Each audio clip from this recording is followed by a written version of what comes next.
Assalamualaikum warahmatullahi wabarakatuh. Bismillah, alhamdulillah, wassalatu wassalamu ala rasulillah, wala hawla wala quwata illa billah. Asyhadu an la ilaha illallah wahdahu la syarikalah, wa asyhadu anna muhammadan abduhu wa rasuluh, la nabiyya ba'dah. Allahumma sholli ala Muhammad wa ala ali Muhammad, amma ba'du. Pendengar yang dirahmati oleh Allah subhanahu wa ta'ala, alhamdulillah, Buletin Kafah kembali hadir di tengah-tengah pendengar semua, yang pada kesempatan kali ini merupakan edisi yang ke-144, bertepatan tanggal 13 Syawal 1441 Hijriah, 5 Juni 2020 Masehi. Insya Allah akan mengangkat tema Syariah Memelihara Agama, Nyawa dan Harta. Bismillahirrahmanirrahim. Wabah pandemi Corona atau COVID-19 menyingkap satu fakta yang kasat mata, tidak lain kegagapan sekaligus kegagalan sistem kapitalisme di berbagai negara, termasuk di negeri ini, dalam memelihara agama, nyawa dan juga harta manusia. Di negeri ini, penyebaran COVID-19 hingga hari ini masih mengkhawatirkan. Menurut data per 2 Juni 2020, ada penambahan 609 kasus positif. Total kasus positif COVID-19 menjadi 27.549 orang. Total yang meninggal menjadi 1.663 orang. Di tengah situasi yang masih berbahaya ini, pemerintah malah berencana menyiapkan protokol untuk menghadapi new normal atau situasi normal baru.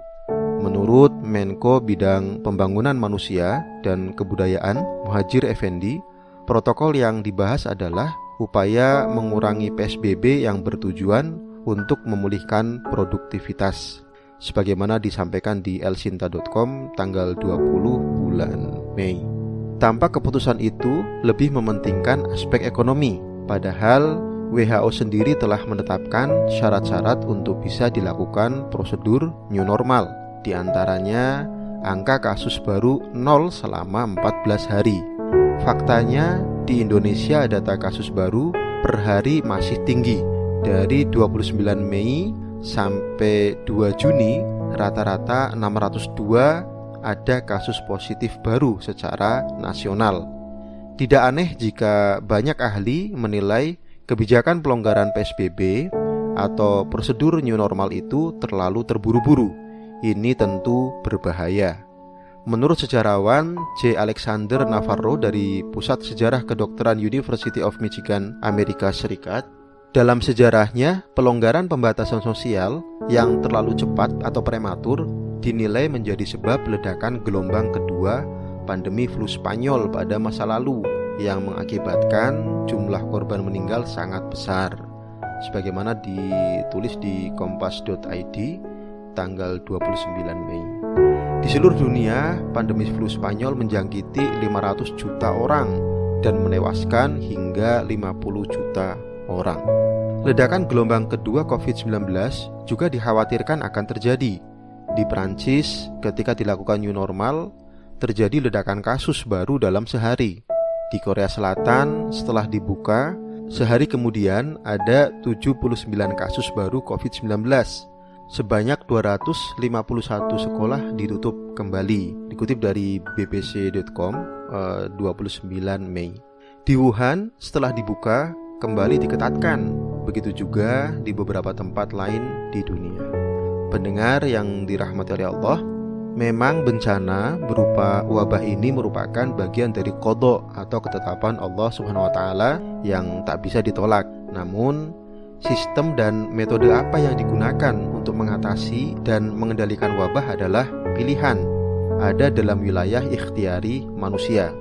Faktanya, saat ini para penguasa dunia, juga penguasa negeri ini, lebih memilih untuk menerapkan sistem kapitalisme dan menggunakan metode yang lebih mementingkan aspek ekonomi dalam mengatasi wabah. Menjaga dan memelihara nyawa manusia seolah dinomorduakan. Bahkan, ada pejabat tinggi di negeri ini yang terkesan menganggap enteng nyawa manusia. Dia mengklaim jumlah korban meninggal akibat corona masih jauh lebih sedikit dibandingkan dengan jumlah korban meninggal akibat kecelakaan lalu lintas. Seolah-olah jumlah korban meninggal akibat corona meski telah mendekati angka 2.000 orang dianggap belum ada apa-apanya. Apalagi dalam menjaga dan memelihara agama, pemerintah makin terkesan abai.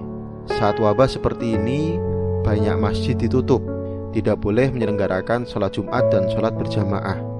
Sholat Idul Fitri di beberapa daerah juga dilarang.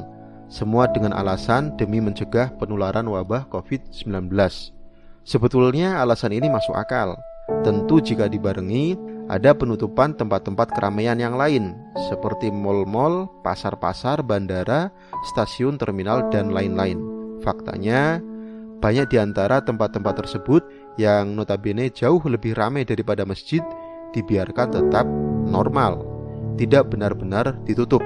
Akhirnya wajar jika banyak orang berprasangka negatif atas kebijakan ini.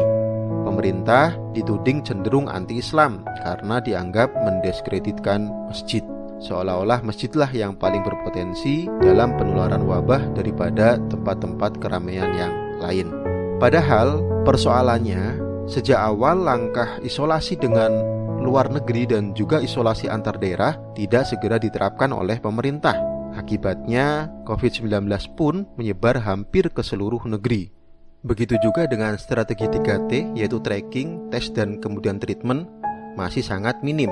Untuk COVID-19, tes yang diperlukan adalah tes PCR atau real time PCR atau tes cepat molekuler atau TCM. Tes itu perlu dilakukan secara cepat, masif, dan luas. Tes massal bisa dilakukan dengan metode yang efektif, di antaranya metode pool test. Menurut WHO, idealnya angka tes itu sekitar 30.000 tes per 1 juta penduduk. Jika penduduk negeri ini 250 juta, idealnya perlu 7,5 juta tes. Faktanya, jumlah uji PCR secara nasional hingga 2 Mei 2020 hanya sebanyak 237.947. Artinya, angka uji PCR hingga 2 Mei 2020 hanya 952 per 1 juta penduduk. Angka ini tentu sangat kecil. Karena itu, yang harus diprioritaskan oleh pemerintah saat ini adalah bagaimana mengendalikan dan mengatasi pandemi COVID-19. Keselamatan nyawa manusia harus lebih didahulukan daripada kepentingan ekonomi. Apalagi sekedar memenuhi kepentingan ekonomi segelintir orang, yakni para kapitalis atau pengusaha atau pemilik modal. Karena itu solusinya tidak lain dengan syariah Islam. Dengan syariah Islam, wabah akan lebih mudah diatasi dan dikendalikan, tentu tanpa mengganggu syiar Islam dan ibadah kaum muslim. Nyawa manusia pun bisa terselamatkan, ekonomi juga tetap bisa berjalan. Isolasi atau karantina adalah di antara tuntunan syariah Islam saat wabah terjadi di suatu wilayah. Rasulullah SAW bersabda, "Idza sami'tum bi-ta'un bi ardin fala tadkhuluha, wa idza waqa'a bi ardin wa amtum biha fala takhruju minha." Jika kalian mendengar wabah di suatu wilayah, janganlah kalian memasuki wilayah itu. Jika terjadi wabah di tempat kalian berada, janganlah kalian keluar dari wilayah itu. Hadis riwayat Bukhari. Tindakan isolasi atau karantina atas wilayah yang terkena wabah tentu dimaksudkan agar wabah tidak meluas ke daerah lain. Karena itu, suplai berbagai kebutuhan untuk daerah itu tetap harus dijamin. Ini hanyalah masalah manajemen dan teknis, relatif mudah diatasi, apalagi dengan teknologi modern saat ini. Namun demikian, semua itu bergantung pada kebijakan dan sikap amanah pemerintah sebagai pengurus rakyat. Pendengar yang dirahmati oleh Allah SWT, tindakan cepat isolasi atau karantina cukup dilakukan di daerah terjangkit saja. Daerah lain yang tidak terjangkit bisa tetap berjalan normal dan tetap produktif. Daerah-daerah produktif itu bisa menopang daerah yang terjangkit, baik dalam pemenuhan kebutuhan maupun penanggulangan wabah. Dengan begitu, perekonomian secara keseluruhan tidak terdampak. Secara simultan, di daerah terjangkit wabah diterapkan aturan berdasarkan sabda Rasul Shallallahu Alaihi Wasallam, la turidul mumridho 'alal musihhi. Janganlah kalian mencampurkan orang yang sakit dengan yang sehat. Hadis riwayat Bukhari. Untuk menerapkan petunjuk Rasul Shallallahu Alaihi Wasallam harus dilakukan dua hal. Yang pertama, jaga jarak antar orang. Yang kedua, harus diketahui siapa yang sakit dan siapa yang sehat. Jaga jarak dilakukan dengan physical distancing seperti yang diterapkan oleh Amr bin As dalam menghadapi wabah ta'un Umwas di Palestina kala itu dan berhasil. Adapun untuk mengetahui siapa yang sakit dan yang sehat harus dilakukan 3T, tes, treatment, dan tracing. Kecepatan dalam melakukan 3T itu menjadi kunci. Harus dilakukan tes yang akurat secara cepat, masif, dan luas. Lalu dilakukan tracking kontak orang yang positif dan dilakukan penanganan lebih lanjut. Mereka yang positif dirawat secara gratis ditanggung negara. Tentu semua itu disertai dengan langkah-langkah dan protokol kesehatan lainnya yang diperlukan. Dengan langkah itu bisa dipisahkan antara orang yang sakit dan yang sehat. Mereka yang sehat tetap bisa menjalankan aktivitas kesehariannya. Mereka tetap dapat beribadah dan meramaikan masjid. Mereka juga tetap menjalankan aktivitas ekonomi dan tetap produktif. Dengan begitu, daerah yang terjangkit wabah tetap produktif sekalipun menurun. Dengan prosedur sesuai petunjuk syariah itu, nyawa dan kesehatan rakyat tetap bisa dijaga. Agama dan harta atau ekonomi juga tetap terpelihara. Kebijakan seperti itulah yang semestinya diambil dan dijalankan sekarang ini. Apalagi penerapan syariah Islam memang bertujuan untuk memelihara agama, nyawa, dan juga harta manusia. Tujuan memelihara agama antara lain diwujudkan dengan menjamin syiar-syiar Islam, pelaksanaan ibadah termasuk sholat berjamaah di masjid dan sebagainya. Islam menilai upaya melarang atau menghalangi syiar Islam dan pelaksanaan ibadah tanpa alasan yang dibenarkan oleh syariah sebagai dosa besar. Penerapan syariah Islam juga bertujuan untuk memelihara nyawa manusia. Dalam Islam, nyawa seseorang, apalagi nyawa banyak orang, benar-benar dimuliakan dan dijunjung tinggi. Menghilangkan satu nyawa manusia disamakan dengan membunuh seluruh manusia. Rasulullah Shallallahu Alaihi Wasallam bersabda, la zawalud dunya ahwanu 'indallahi min qatli rajuli muslim. Sungguh, lenyapnya dunia ini lebih ringan di sisi Allah daripada terbunuhnya seorang muslim. Hadis riwayat An-Nasa'i, At-Tirmidzi, dan Al-Baihaqi. Bisa juga kita lihat di surat Al-Maidah ayat 32.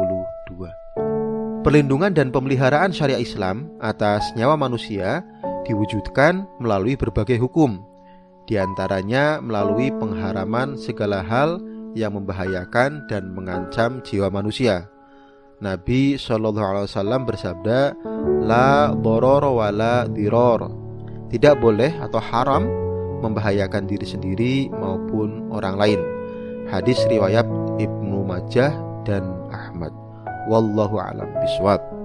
Demikian materi Buletin Kafah edisi 144 ini tentang pemeliharaan yang dilakukan oleh syariah Islam terkait dengan agama, nyawa, dan harta. Dan kita harus yakin bahwa dengan diterapkannya syariah Islam secara kafah, secara sempurna, maka ketika kemudian menghadapi wabah pandemi seperti yang sekarang kita alami ini, insya Allah bisa teratasi dengan baik. Agama tetap terpelihara, nyawa, dan juga harta.